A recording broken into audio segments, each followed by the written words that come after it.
Bienvenidos, queridos televidentes, fieles, queridos televidentes de este su canal, Canal de Vida, Asoma Visión, y de este su programa, Actualidad a la Luz de la Biblia. Bienvenidos a una nueva temporada anual. Este es el primer programa del año 2024 y a lo largo del tiempo que Dios bendiga en esta tarea, todo este equipo, nuestro comandante en jefe al frente de la producción, Rubén Darío, y su equipo de jóvenes entusiastas llenos de vigor, con deseo de servir a Dios, este canal, que es en realidad el que aglutina todas estas energías hermosas, estas pasiones consumidoras de una fe diáfana, pura, no religiosa.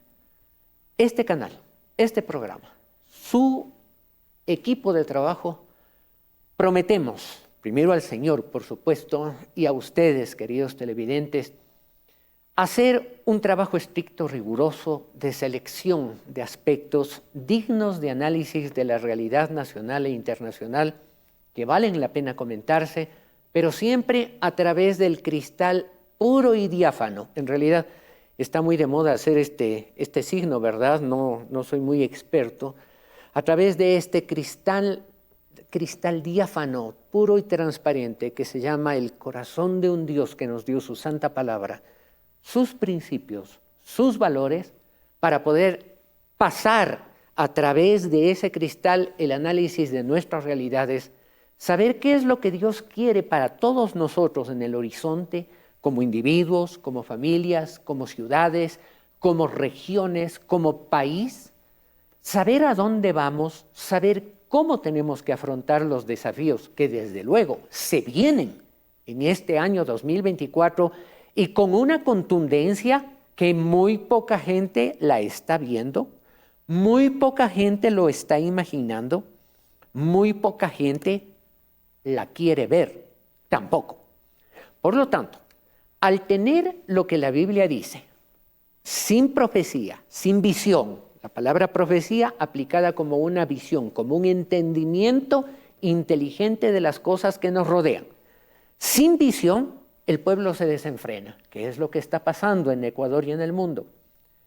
Pero la Biblia dice también a continuación, mas el que guarda la ley, es decir, el que guarda la norma de conducta que Dios da para vivirla día a día, individualmente, como familia, como colectividad, como ciudad, como pueblo ecuatoriano, el que guarda la ley, dice la Biblia, es bienaventurado. Por lo tanto, si no aplicamos la visión para entender, y si no aplicamos las reglas del comportamiento, aun y cuando la visión esté bastante difícil de entender, si no vivimos bajo esos dos parámetros, reglas que Dios nos ha dado para desenvolver nuestra vida de un lado, y visión para poder entender todo lo que se avecina y nos rodea, simplemente nos vamos a volver un pueblo perdido y desenfrenado que seguiremos, y Simón Bolívar lo decía, como un ciego robusto,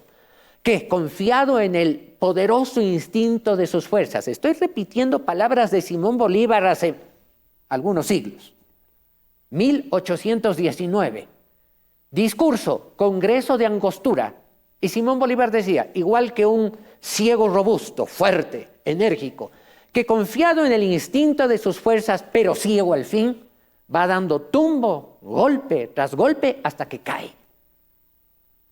Así se refería el hombre histórico Simón Bolívar a propósito de cuando los pueblos quieren no ver, no entender, pero Simón Bolívar se quedaba corto inclusive para saber por dónde, porque él tenía un nivel de lo político humano dado su contexto a pesar de su enorme inteligencia y visión. Pero nosotros, en cambio, tenemos principios bíblicos, tenemos una fe que es enriquecida no simplemente por la superchería, la religiosidad.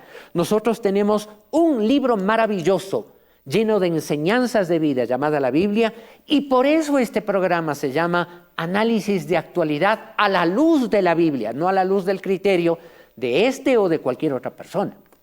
Por lo tanto, queridos televidentes, en este año con la ayuda del Espíritu Santo, que a la final es quien nos lleva a toda verdad, así lo dice la palabra de Dios y el propio Señor Jesucristo, citado en los Evangelios, con la luz que el Espíritu Santo nos permita tener para poder analizar nosotros y proponer el análisis después a todos ustedes, iniciemos este año, iniciemos esta programación planteando algunos temas que son absolutamente graves y de actualidad para poder concluir por dónde tenemos que caminar a la luz de los principios bíblicos. Quiero proponerles una primera noticia sobre algo que en el Ecuador poca gente se ha detenido a meditar. Son aspectos distintos. Sin embargo, un hombre muy inteligente, Polibio Córdoba, al frente de Sedatos, citado en un muy buen reportaje de un noticiero a quien agradecemos, por supuesto, a Ecuavisa, a sus personeros, citado este personaje de análisis, un hombre muy inteligente, Polibio Córdoba, nos trae una perspectiva que no hay que dejar de fijarnos en ella para sacar conclusiones interesantes e importantes. Vamos adelante con este reportaje. Las cifras y los datos revelan cómo la vida de los ecuatorianos ha cambiado en los últimos 50 años. La población se multiplicó por casi 11 millones de habitantes. En 1974 habían 7 millones de ciudadanos. Para el 2010 ya éramos el doble, 14.5 millones de ciudadanos. En 12 años más pasamos a ser 16.9 millones de ecuatorianos y según el último censo, hoy la población es de 17.900.000. El crecimiento poblacional ha variado, por ejemplo, en su estructura por género. Tradicionalmente los hombres eran más con el 50.1% sobre el 48.7%, que eran las mujeres. Hoy ellas son la mayoría, 51.3%. El crecimiento poblacional cambió incluso la distribución urbano-rural. En los años 70, de los 7 millones de habitantes, el 41.4% era urbano y el 59.6% era rural. Hoy la realidad es esta. De los 17.9 millones de habitantes, el 63.1% es población urbana. Y la población rural en medio siglo bajó de 59.6% al 36.9%. La migración interna y externa ha dejado a menos gente en el campo. Quito en 1974 tenía 625.000 habitantes. Hoy tiene 2.838.000. Guayaquil tenía 823.200 personas, hoy son 2.908.000. Son las dos ciudades más pobladas del Ecuador y de eso no cabe duda. Basta mirar los graves problemas de congestión vehicular y movilidad que tienen por el incremento descontrolado de vehículos que ruedan por las calles y avenidas. Un problema que empieza a afectar también al resto de ciudades del Ecuador. El crecimiento del problema en el tiempo ha sido así. En 1974 había 112.000 vehículos en todo el territorio nacional. Para el 2001 pasaron al registro 620.000 vehículos. Al 2010, 1.226.000 y a diciembre de 2023, 3.100.000 vehículos. ¿Qué cuántos autos circulan en Quito y Guayaquil hoy? Estos son los datos. En Quito, 570.000 vehículos y en Guayaquil, 585.000.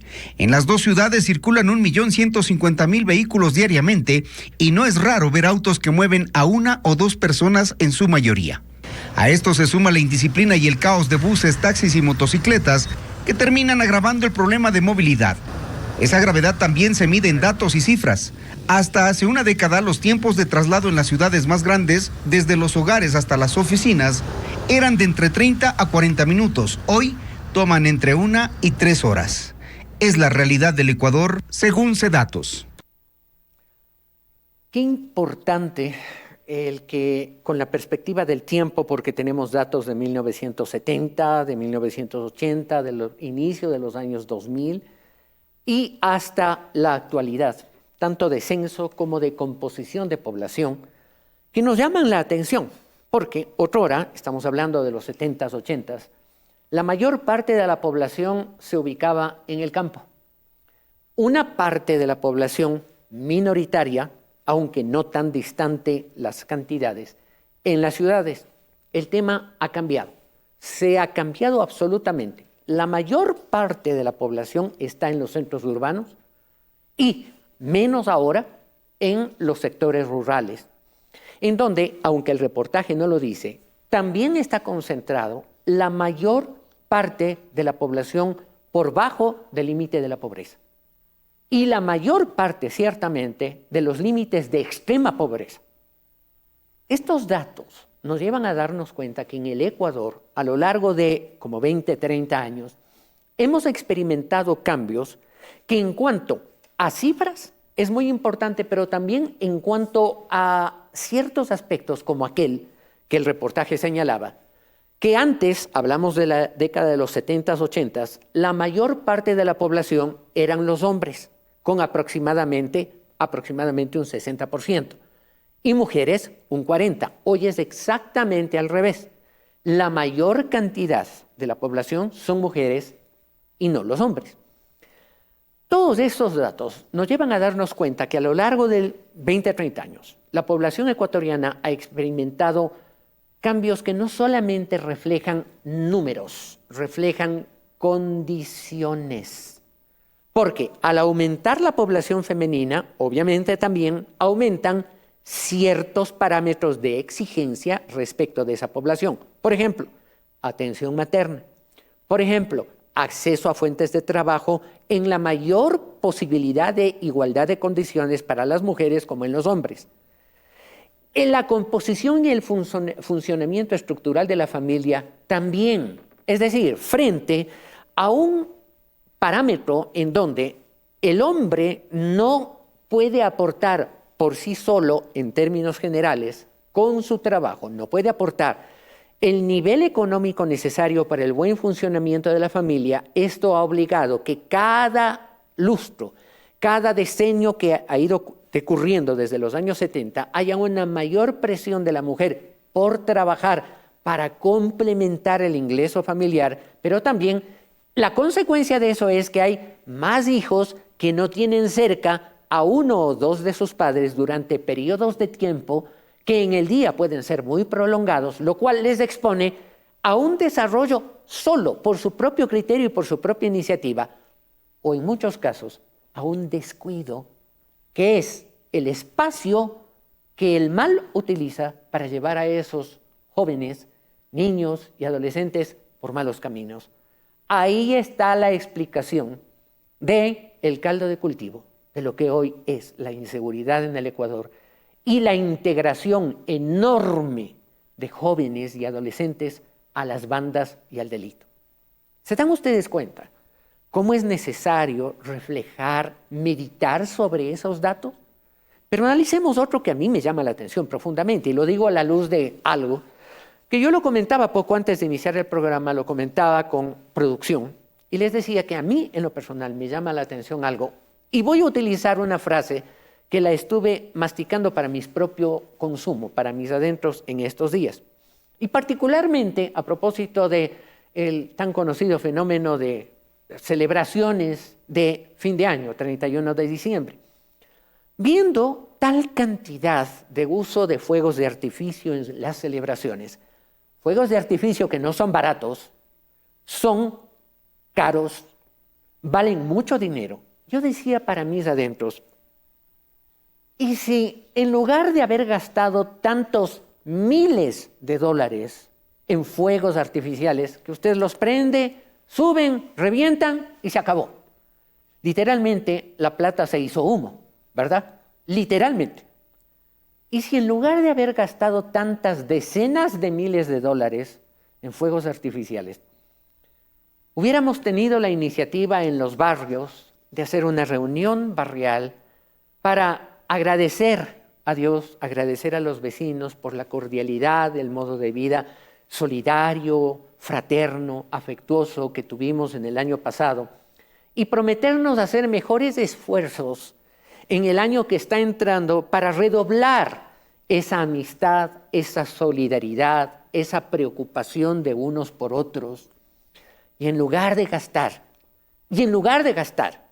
centenares o miles de dólares en ese barrio, en ese sector, en lugar de gastar en fuegos de artificios que, como repito, prendieron, subieron, explotaron, se hicieron humo, los miles de dólares, hubiéramos recogido eso en una cajita y hubiéramos entregado a la gente, a las familias, a las madres solteras, a los ancianitos más pobres de nuestra colectividad.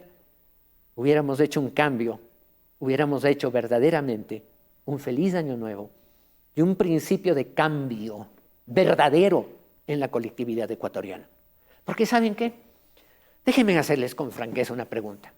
¿Cuál es el cambio entre 31 de diciembre de 2023 a las 11:59 de cada uno de nosotros y el 1 de enero a las 01 horas del año 2024?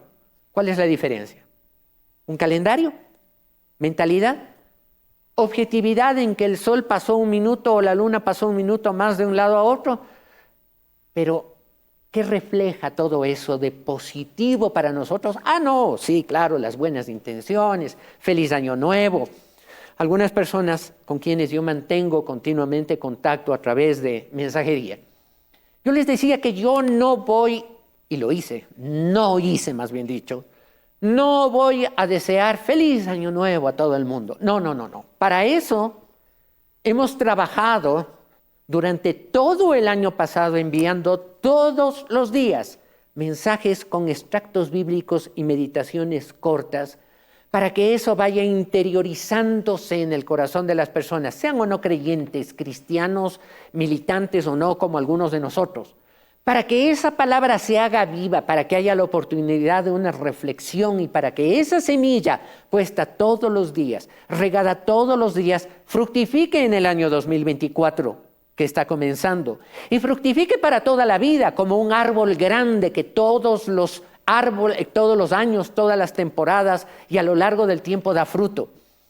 Aquí en el canal ustedes no lo saben, pero aquí durante algún tiempo, saben los compañeros de Asoma Visión que uno de los halagos que más lo he sentido con cariño era traerles unas enormes bolsas de aguacates, esos pequeños criollos que todavía quedan algunos árboles en la zona de Interandina, particularmente en la zona aledaña a Quito. Esos aguacates con un sabor intenso, ¿verdad? Un sabor único, inigualable. Y claro, ¿por qué? Porque yo tengo un árbol al lado de mi casa que no paró durante casi un año de dar aguacates y todos los días daba fruto y todos los días. Ojalá fuéramos como esos árboles benditos que nos llenaron de satisfacción para poder repartir frutos a otros. Ojalá fueran nuestras vidas así, repartiendo frutos y haciendo que fructifiquen otras vidas. Eso se llama evangelización. Evangelización no significa cambiar de una religión a otra, de musulmán a cristiano o de católico evangélico. No. Evangelización significa acercar a unas personas a la persona del Señor Jesucristo, como ocurrió con nosotros, para que sea Jesús dando el brazo, y ellos tomados del brazo de Cristo a través de nuestro amado Espíritu Santo, los que vayan desarrollando esa relación personal y aprendan a hablar todos los días con Él, aprendan a leer sus cartas de amor que se llama Biblia, esas cartas de todos los días, en donde habla de perdona al enemigo, ama a tu enemigo. Qué bueno sería que israelitas y palestinos de Hamas aprendan verdaderamente lo que el Señor Jesús enseñó. Ama a tus enemigos, bendice al que te maldice. Esa es la diferencia del cristianismo. Todas las religiones detesta a tu enemigo. Nadie ha tenido la entereza de un Cristo maravilloso. Nadie ha tenido la entereza de un Cristo maravilloso de decir, ama a tu enemigo. Y Él lo probó, agonizando en la cruz. Le golpearon, le escupieron, le zahirieron, le desnudaron delante de su madre, de su familia, del pueblo. Lo clavaron en una cruz, lo golpearon, lo azotaron. No podía haber mayor maltrato. ¿Y cómo moría el Señor Jesús? Con sus ojos al cielo diciendo, Padre, perdónales porque no saben lo que hacen. Así se ama. Así es el cambio en este mundo. Por eso Jesús es la luz de la historia. Ojalá aprendiéramos. Pero saben, hay un problema. Y hay un problema muy grande en este mundo. La Biblia lo define como el origen de todos los males es el amor al dinero. es el amor al dinero. Y esa prosperidad que a los ecuatorianos o en los ecuatorianos se refleja con cifras como, por ejemplo, año 1974 habían como 112,000 vehículos en todo el Ecuador.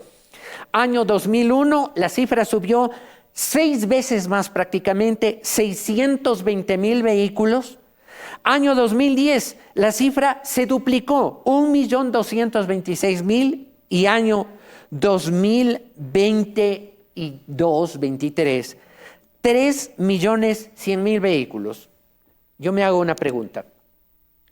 Si de esos 3,100,000 vehículos que hay en el Ecuador, que son a diésel, a gasolina, etcétera, etcétera, si de esos 3,100,000 vehículos, solamente en un día, con el recorrido que hacen, consumieran del combustible que usan, sea diésel o sea gasolina extra, de esos 3,100,000 vehículos consumieran cada uno $1 de subsidio. ¿Se imaginan ustedes? ¿Se pueden imaginar cuánta plata, igual que los fuegos artificiales, la quemamos todos los días los ecuatorianos?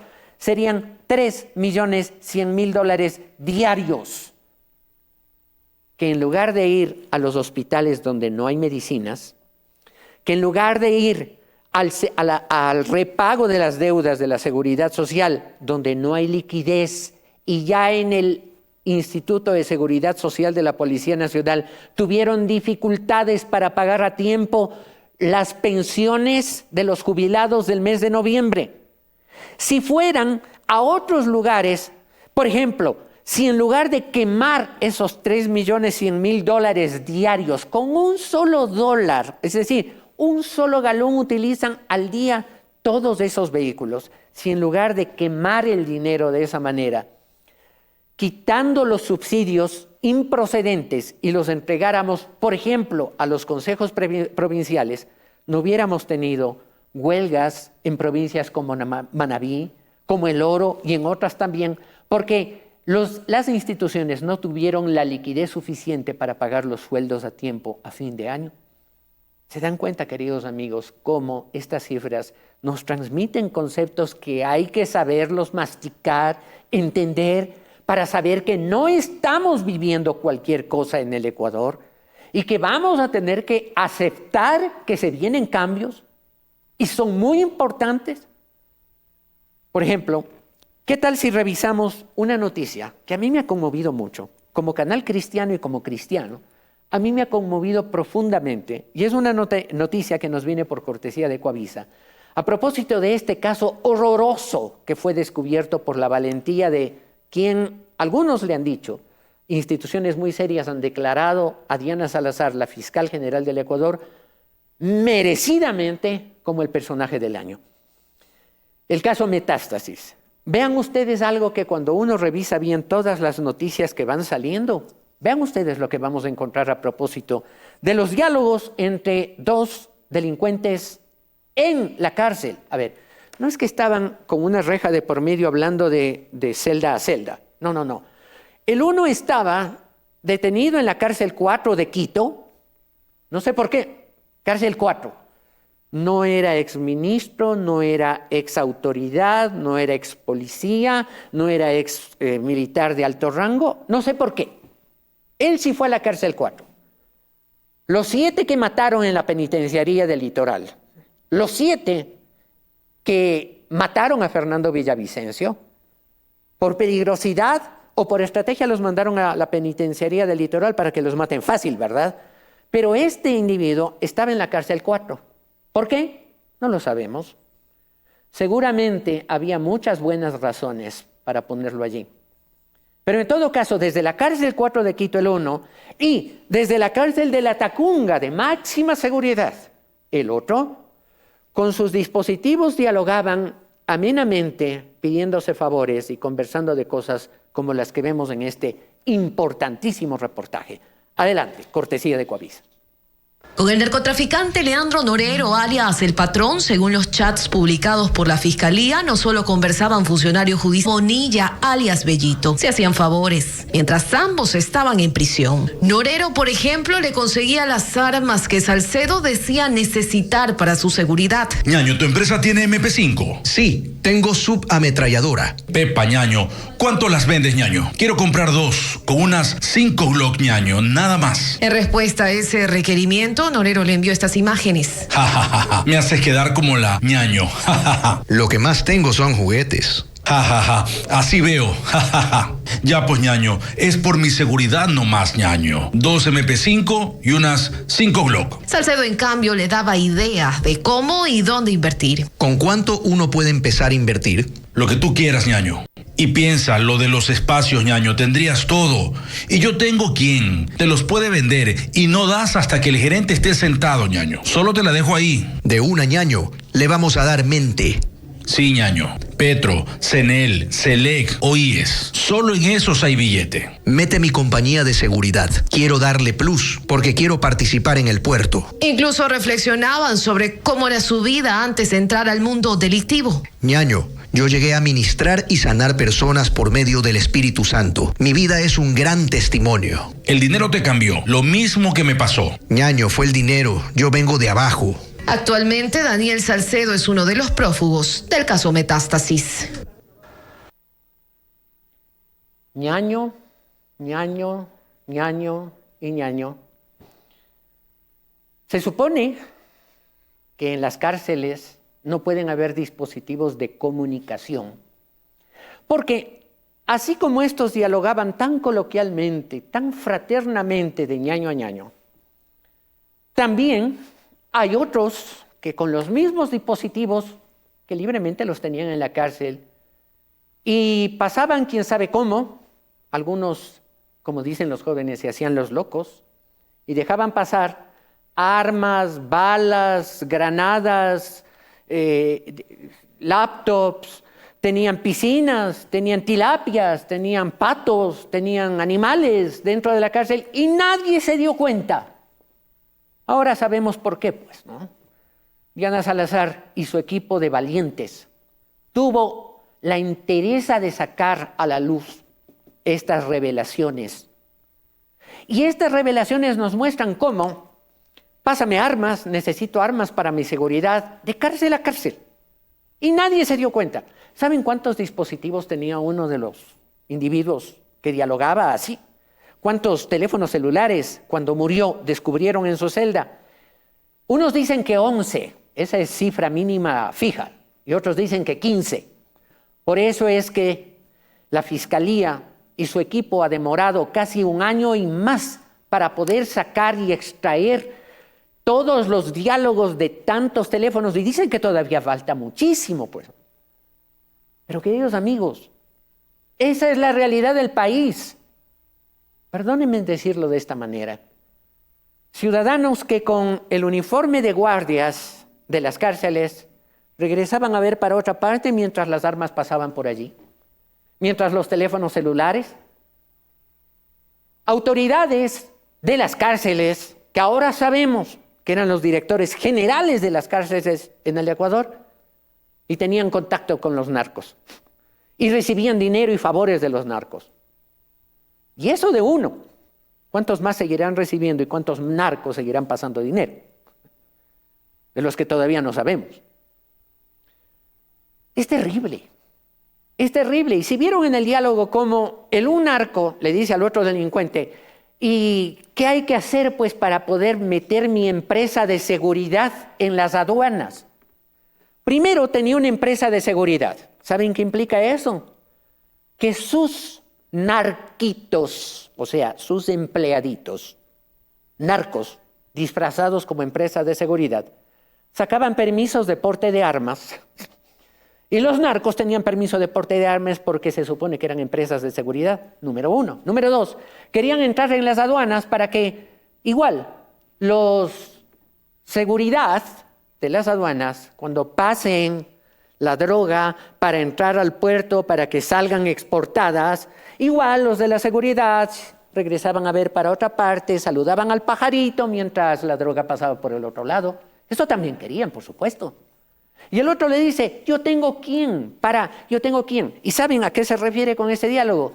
Tenían abogados que fabrican empresas de papel para que el día que se las necesite, por un cómodo precio, ponían nombres y apellidos, quién es gerente, quién es accionista, etcétera, y aparecían y concursaban en los procesos públicos de contratación pública ineficientes, sistemas que aunque estén informatizados eran corruptos, y también regresaban a ver cuando no se cumplían los requisitos, y por eso ganaban los concursos para proveer medicinas en los hospitales, fundas en la pandemia, fundas de muertos en la pandemia, y así un montón de cosas. ¿Será que el Ecuador se convirtió en el país de regresa a ver al otro lado para que pase lo que pase? No podemos permitir eso. Y me guardo el resto del comentario a propósito de este tema de regresar a ver a otra parte. Mientras ocurre el delito, la última de las noticias. ¿Por qué? Porque quiero hacer un comentario doloroso. ¿Vieron ustedes lo que el uno le dice al otro? Mi vida es un testimonio. Yo llegué a sanar y a ministrar por el Espíritu Santo. ¡Qué dolor! Si eso fue sincero cuando ocurrió, el otro también le dice, sí, y sabía, por cultura general de una información muy antigua, sabía que cuando joven tocaba en la alabanza de alguna iglesia cristiana evangélica. ¿Qué pasó? Claro, la decisión de ir hacia el mal es propia. Pero ¿qué pasó del otro lado? Que no monitorearon ni cuidaron de sus ovejas como es debido, como para a tiempo decirles, no hagas eso. Te estás exponiendo a peligros. Yo recuerdo hace unas tantas semanas, aquí en un programa muy bonito de aniversario de Asoma Visión, entrevistaba yo a los directivos, a los personeros del directorio de Asoma Visión, de la fundación, entre ellos el pastor Estuardo López. Y el pastor Estuardo López a mí literalmente me sacudió cuando en un momento del diálogo dijo que para poder hacer todo lo que se hace en un canal como estos, se requiere primero que nada santidad y entrega a Dios. La santidad no es perfección. La santidad es una vocación de cada día ir puliendo y dejando de lado la porquería que nos asedia, el pecado que nos rodea, como dice la Biblia, y caminar con los ojos puestos en Jesús, el autor y consumador de nuestra fe. ¿Qué pasó con este par? Que a la vuelta de los años y en la cárcel dicen, mi vida era un testimonio. ¿Qué pasó? Que a la final nunca pasó tal vez su lectura bíblica y solo se quedó en religiosidad, porque si a lo mejor pasó alguna vez, por una buena lectura bíblica hubiera encontrado que el sabio Salomón, hablando en la Biblia, recogido en la Biblia, el sabio Salomón, cuando todavía caminaba bien derecho, decía también, 2 cosas te he pedido, hablándole a Dios en oración, y esto está en la Biblia. 2 cosas te he pedido, no me las niegues antes de que muera. Vanidad y palabra mentirosa, aparta de mí. Y la segunda, no me des riqueza ni pobreza, manténme del pan necesario. No sea que teniendo mucho me enorgullezca y diga quién es Dios. Todo lo hice por mi propio esfuerzo, por mi propio tesón, mi fuerza, mi inteligencia. No está esta última parte en la Biblia, pero se entiende que a eso va. No sea que teniendo mucho me enorgullezca y diga quién es Dios. Yo.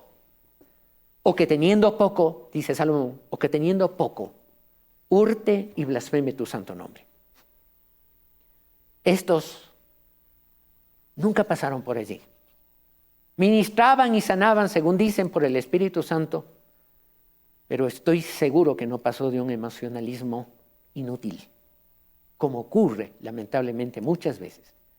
En los medios en donde creemos que el emocionalismo es el equivalente de la presencia del Espíritu Santo. Es decir, creemos que la actitud ferviente, fervorosa, puede reemplazar algo que tiene una sola palabra para definirlo: santidad a Jehová. Wow. Y a la vuelta del tiempo dicen, mi vida era un testimonio. ¿Y saben qué? Lo terrible de eso, su vida, si fue un testimonio, la desechó, la desperdició, la dejó atrás. Está muerto. No somos Dios para saber dónde está. Si fue sincero una conversión, no somos Dios. No somos jueces a nombre de Dios para juzgar lo que haya pasado o sus familias. Solamente somos seres humanos para meditar, para que nosotros saquemos provecho de ver la paja en el ojo ajeno, aunque parezca narco, al final es paja, y veamos la viga en el ojo propio. Para no terminar nuestros días diciendo, yo fui un testimonio. Y lo peor de todo es que lo correcto es que debió haber dicho, y ahora soy un proverbio. Todo el mundo me ve como lo que yo nunca quise ser. Lo peor de la sociedad. Queridos amigos, ¿quién sabe si este comentario, quién sabe si este espacio, este programa pueda llegar a uno de los dos personajes? El uno está muerto, terminó. El otro está prófugo a propósito del caso Metástasis, justamente. ¿Quién sabe si pudiera llegar a través de YouTube, a través de algún medio, este programa a esa persona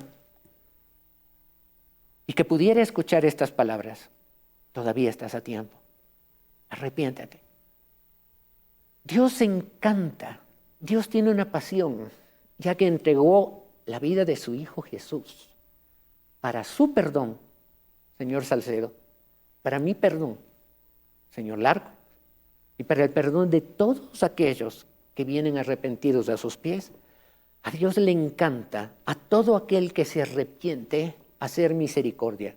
Dios ama la misericordia. Y en el corazón de Dios la misericordia triunfa sobre el juicio, dice la Biblia, a condición de que haya arrepentimiento. Cuando fallamos, de rodillas, a decir, perdóneme, no quiero volver a caer en ello. Ten misericordia de mí. Ten misericordia. Salmo 51. El rey David había caído en adulterio, mandó a matar al esposo de la mujer con la que adulteró. Cuando entendió la dimensión de su mal, solo pudo llorar y clamar, ten piedad de mí, oh Dios, conforme tu misericordia. Conforme la multitud de tus piedades, borra mis rebeliones, lávame más y más de mi maldad y límpiame de mi pecado. Porque yo reconozco mi pecado y mis rebeliones están delante de mis ojos, de mi nariz, delante de mí. Contra ti, mi Dios, contra ti, mi Dios, solo contra ti he pecado y he hecho lo malo delante de tus ojos. Así, a alguien que mandó a matar, el rey David, alguien podía decir, sí, contrató un sicario. Contrató un sicario y lo puso al esposo de la mujer con la que adulteró, lo puso en primera línea de combate precisamente para que lo maten y parezca disimulado, para que no hayan huellas del delito, para que parezca un incidente de guerra. Pero a Dios no le mete cuentos nadie. Ni David, ni Salomón, ni yo, ni Salcedo. Esa es la gran verdad, queridos amigos. Pero a David, igual que a usted, si hubiera la oportunidad de que vea este comentario, señor Daniel Salcedo, igual que a mí, Carlos Larco, cada vez que le fallamos, si vamos de rodillas a decirle, perdóname, ten piedad de mí, oh Dios, conforme tu misericordia. El Señor Jesús, que murió en la cruz con los brazos abiertos, lo cierra sobre nuestro corazón y nos dice, anda, levántate, no peques más. No peques más. Qué lecciones, ¿verdad? El caso Metástasis se proyecta hasta para la vida de una iglesia. Y por favor, señores líderes de iglesia, pastores o no pastores, basta de hacer de la iglesia reuniones lindas. Qué linda estuvo la alabanza. Y si estuvo bien y estuvo verdaderamente guiando a los hombres y a las mujeres y a los niños a los pies de Cristo, aplauso, aplauso. Pero si solo se convierte en, ay, qué linda que estuvo la alabanza, ay, qué linda que estuvo la prédica, y salimos y no pasa nada por ahí adentro y no damos seguimiento a las ovejas, ¿Por qué? Porque somos la mega iglesia y somos orgullosísimos de la mega iglesia. Y no cuidamos de las ovejas como si fuera la congregación chiquita en donde nos conocemos unos a otros y nos acercamos. Queridos amigos, si convertimos al cristianismo evangélico en una religión más, podemos ser musulmanes, da igual, no sirve de nada. Se matan entre ellos, matan a todo el que considera enemigo. Podemos ser budistas, podemos ser, en fin, hay religiones que adoran hasta las ratas. Entonces es cuestión de escoger a qué Dios minúsculo vamos a servir. Pero como decía Josué, yo y mi casa, usted, este canal y todos los que conforman Asoma Visión tomaron una decisión desde que fundaron Asoma Visión hace 30 años. Yo y mi casa serviremos a Jehová, el Dios y Padre de nuestro Señor Jesucristo, a quien amamos y servimos, y por el vigor y el poder de su Santo Espíritu. Que sea esa una conclusión válida y valedera. Yo y mi casa serviremos a Jehová. Y si por último, aunque tu padre y tu madre y tu familia te dejara, con todo Jehová nunca te dejará. Y aspiramos a que nuestro corazón como seres individuos nunca dejen a Jehová, nunca dejen a nuestro Señor Jesucristo y nunca dejen de servirle a su Santo Espíritu, imbuidos verdaderamente de un hambre y sed de que nuestro corazón sea santo como un jardín bello para Él. Quiero invitarles a ver una noticia que también se extrae del caso Metástasis, muy dolorosa. En realidad dos, una detrás de otra. Veamos cómo terminan algunos temas en donde hasta hace poco eran muy grandes, poderosos, el poder, la administración, con una firma cambiaban vidas, movían jueces, mandaban aquí, sancionaban. Y cuando no se tiene los pies sobre la tierra, ¿cómo terminan? ¿Cómo terminan? Veamos dos noticias. La una, cortesía de... No, ambas son en realidad cortesía de Teleamazonas. Veamos dos noticias seguidas a propósito de un mismo tema. Cerca de las 11 de la noche, a pocas horas de dictada la medida de prisión preventiva en su contra, el vocal del Consejo de la Judicatura, Javier Muñoz, ingresó a la cárcel 4 de Quito, centro de privación en el que también está su excompañero, el expresidente Wilman Terán. Aunque Terán ya dio un paso al costado respecto a su cargo, como una primera decisión, Muñoz ha optado por pedir vacaciones. No sé qué pase, no sé si se le acepte o no se le acepte. En esa situación, entonces el suplente o la suplente en este caso estará en esa calidad hasta que terminen sus vacaciones. Él está en la posibilidad de renunciar y dejar el cargo completamente vacante. Él está en la posibilidad luego incluso de pedir licencia. Aunque por el momento su ausencia en el Consejo de la Judicatura solo puede ser catalogada como temporal, quien deberá asumir funciones en calidad de vocal suplente es la doctora Solanda Goyes. Ahora estamos en un momento en donde hay una ausencia temporal y por lo tanto corresponde que la suplente, en este caso yo, tenga que actuar. El presidente, el doctor Álvaro Román, tendría que hacer la convocatoria para la siguiente sesión y de esa manera yo podría actuar. A pesar de las bajas que se han dado en los últimos días en el Consejo de la Judicatura, de acuerdo a la vocal Yolanda Yupangui, el trabajo no se ha pausado en ningún momento. Por el contrario, saben que será difícil limpiar la imagen que tiene este organismo administrativo y de control de la función judicial, pues de la anterior administración, 4 de 5 vocales fueron procesados penalmente. Solo queda el doctor Fausto Murillo de los anteriores, que también es difícil porque tenemos que depurar y para depurar hay que investigar, primero directores, luego vamos con los subdirectores. La situación de Muñoz agrava nuevamente la composición del Consejo de la Judicatura, que ya estaba laborando con solo 4 de sus 5 miembros, 2 vocales titulares y 2 suplentes. El integrarlo en su totalidad nuevamente recae en el Consejo de Participación Ciudadana. Llegó al Consejo de la Judicatura en abril de 2021 tras ser seleccionado por el Consejo de Participación Ciudadana, de una terna que envió el expresidente Lenín Moreno. Un mes antes del cambio de gobierno asumió la vocalía en representación del Ejecutivo. Pero los impases con el nuevo gobierno no se hicieron esperar. El expresidente Guillermo Lasso decía públicamente que Muñoz no representaba al Ejecutivo y le pedía la renuncia. Porque es un delegado que a mi gobierno no lo representa.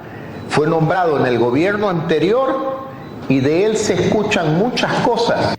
Pero Muñoz no estaba dispuesto a ceder y de hecho se convirtió en un acérrimo opositor del régimen. El intentón de la metida de mano del gobierno de Guillermo Lasso sobre esta vocalía que no se la va a permitir. Pero sobre Muñoz no solo habían cuestionamientos desde lo político, sino también desde lo judicial.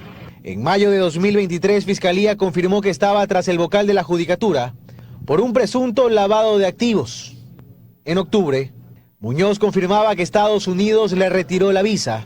Decía no saber por qué y se declaraba perseguido político.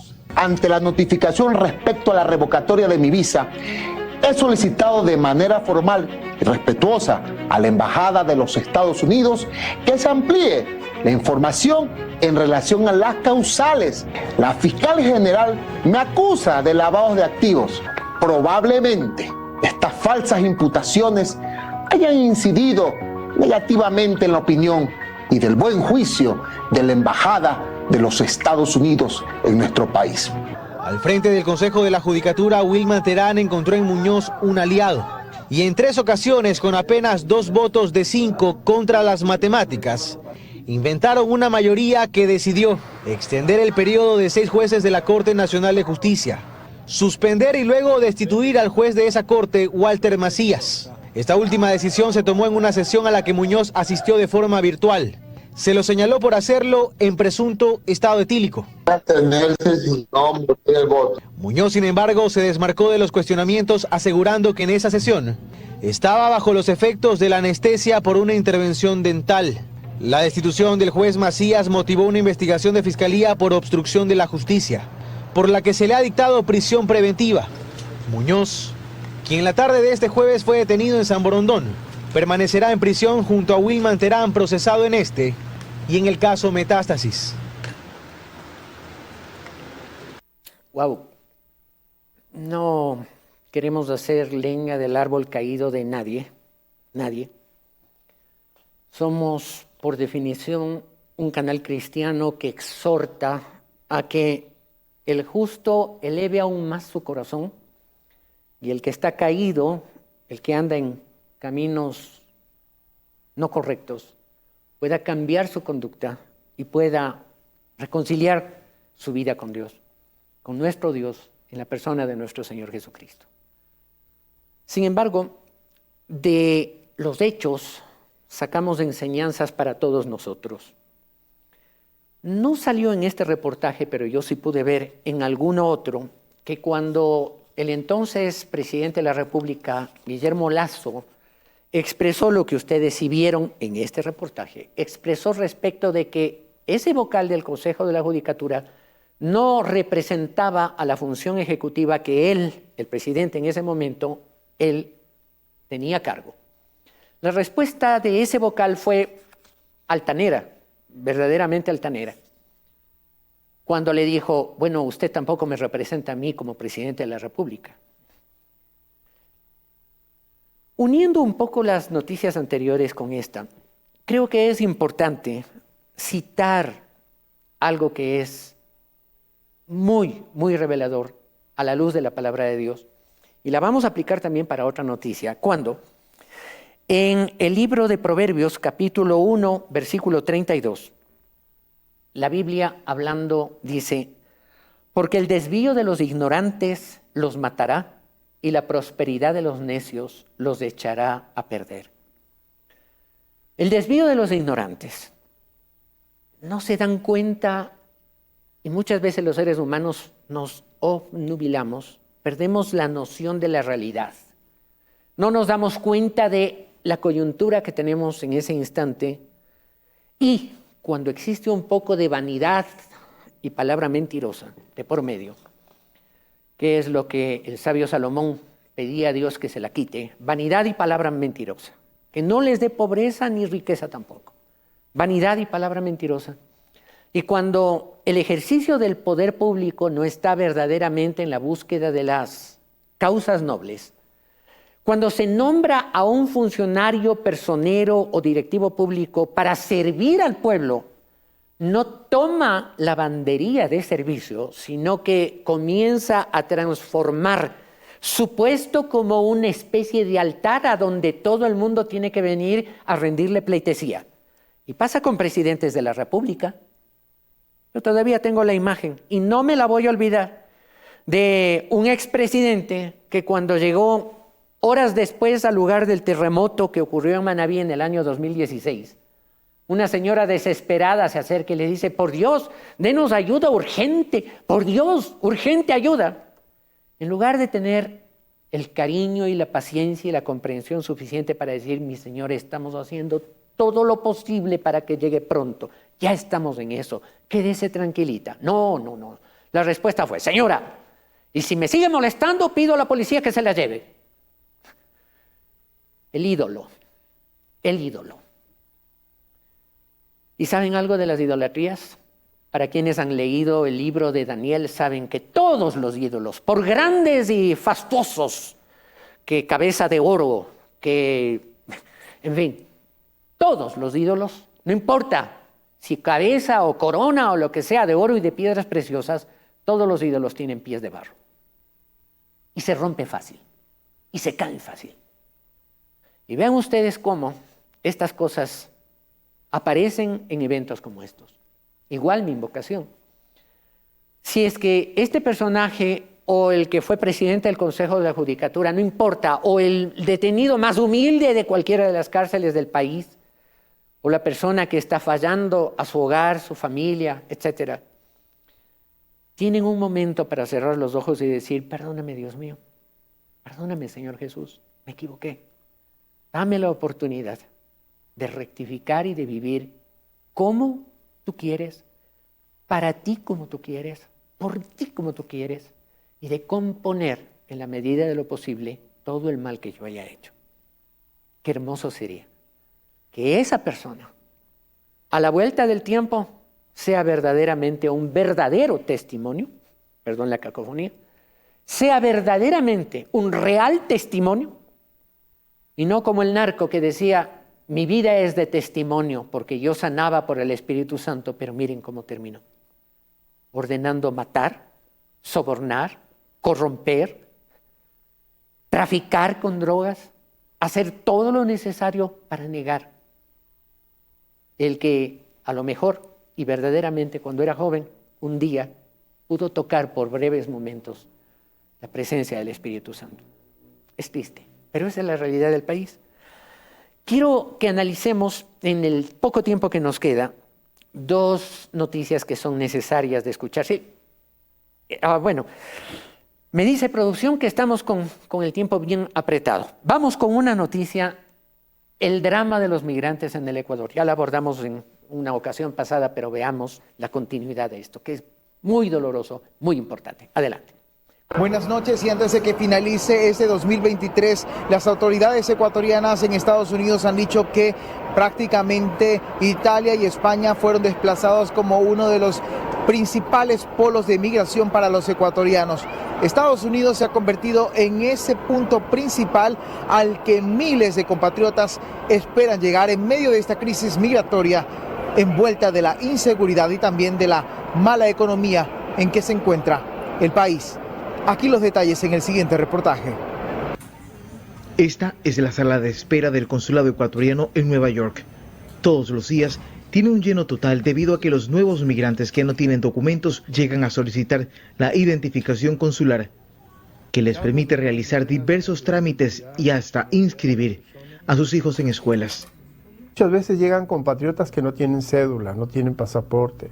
Nosotros les admitimos una foto de la cédula. No necesita una cita previa y se le entrega de inmediato. Llegar por la frontera e ilesos para ciertos es suerte, pero a otros les ha costado la vida. El consulado de Nueva York dice que al menos en 2023, 12 ecuatorianos que estaban desaparecidos fueron localizados. Tenemos compatriotas que han sido secuestrados en Guatemala, en México. Los niños abandonados o que cruzan solos a Estados Unidos suman 321 en las estadísticas. El consulado ha estado brindando su colaboración para que estos menores puedan encontrar una persona que le dé su auspicio, se llama así, sponsor.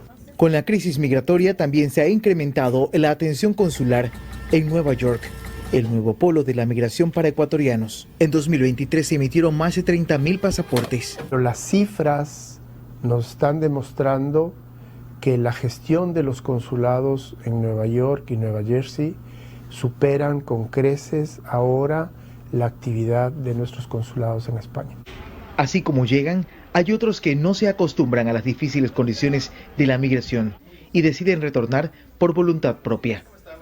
Es el caso de esta familia, que al igual que casi 350 ecuatorianos en 2023, solicitaron pasaportes de emergencia para salir de los Estados Unidos. ¿Qué fue lo que más te dificultó para ti? La soledad de mis hijas, el abandono a mis hijas. Que tenían que...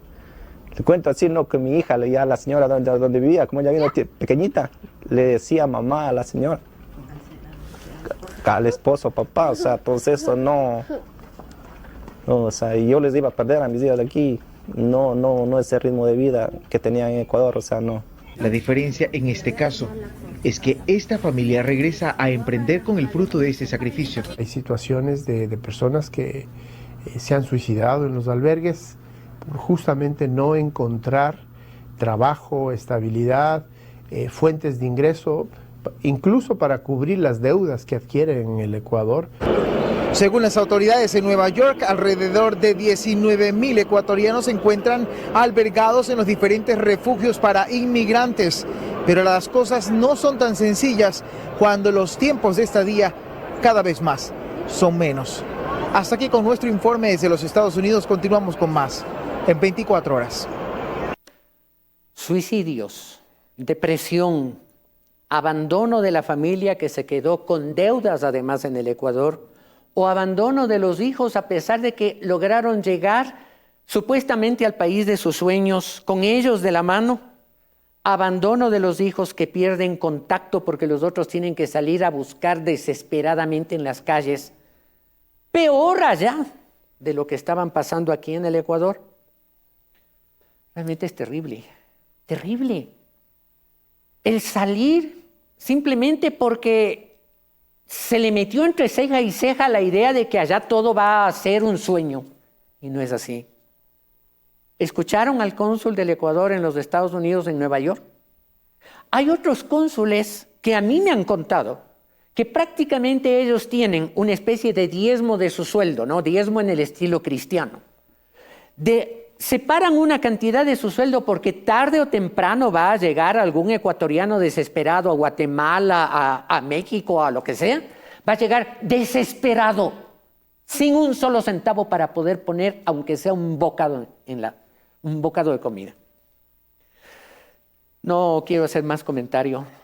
Realmente, cuando no se tiene la guía de Dios, muchas cosas como estas pasan. Y cito Proverbios 28:20, segunda parte, cuando el libro dice: mas el que se apresura a enriquecerse o busca enriquecerse con prisa, salgamos, allá está el sueño, no será sin culpa. ¿Qué tal si citamos entonces también 28:22b, segunda parte? Porque llegan buscando el sueño de la riqueza y no saben que les ha de venir pobreza. ¿Y qué tal si citamos Proverbios 1:32?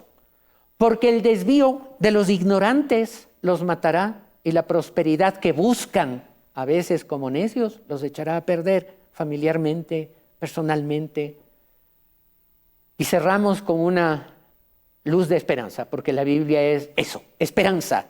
Proverbios 1:33, mas el que me oyere, el que a tiempo, antes de tomar la decisión de pagar al coyote y quedarse endeudado y dejar endeudada a la familia, oye primero a Dios, mas el que me oyere habitará confiadamente y vivirá tranquilo sin temor del mal. Ojalá podamos entender esas enseñanzas que fluyen con amor desde el corazón de Dios a través de la Biblia, su santa palabra. Hasta la próxima emisión de su programa.